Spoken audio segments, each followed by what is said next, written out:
আমরা শেখ হাসিনার সরকারের পতন দেখেছি, কিন্তু সেই সিস্টেমের পতন আসলে ঘটেনি। আমরা এই কথাটাই বলছি, সেই সিস্টেমের পতনটা ঘটাতে হবে। যে সিস্টেম দুর্নীতিবাজদের প্রশ্রয় দেয়, সেই সিস্টেম মাফিয়াদের সমর্থনে টিকে থাকে, যেই সিস্টেম সমাজে বৈষম্য তৈরি করে রাখে, যেই সিস্টেম মানুষের মানবিক মর্যাদা নিশ্চিত করতে পারে না, যেই সিস্টেম বৈদেশিক শক্তির কাছে নতজানু হয়ে থাকে, দেশের মর্যাদা নিশ্চিত করতে পারে না। ফলে এই সিস্টেমের হয়তো রাজনৈতিক নেতৃত্ব ছিল আওয়ামী লীগ গত 16 বছর, সেই রাজনৈতিক নেতৃত্ব সরে গিয়েছে।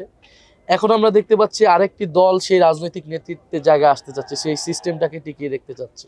আমরা বলছি এটা চলবে না, সেই সিস্টেমটাকে পাল্টাতে হবে। রাজনৈতিক দলগুলোকেও নিজেদের পরিশুদ্ধির মধ্য দিয়ে আসতে হবে এবং নতুন ধরনের রাজনীতি, নতুন ওয়ালটন এখন দেশের সীমানা পেরিয়ে পৌঁছে গিয়েছে 50টিরও বেশি দেশে।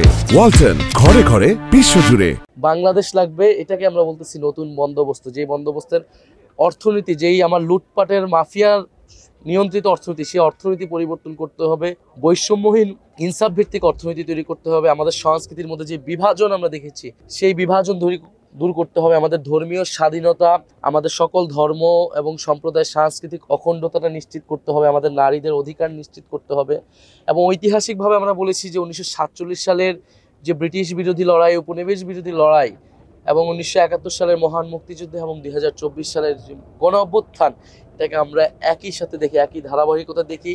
এবং এই বঙ্গীয় জনপদের যে একটা সভ্যতাগত আকাঙ্ক্ষা রয়েছে, ইতিহাস রয়েছে, সেই ইতিহাস এবং আকাঙ্ক্ষাকে ধারণ করতে হবে। এবং সবচেয়ে গুরুত্বপূর্ণ আমরা বলতেছি যে নাগরিক মর্যাদা নিশ্চিত করতে হবে, নাগরিক অধিকার নিশ্চিত করতে হবে, দায়িত্ব এবং দরদের রাজনীতি তৈরি করতে হবে।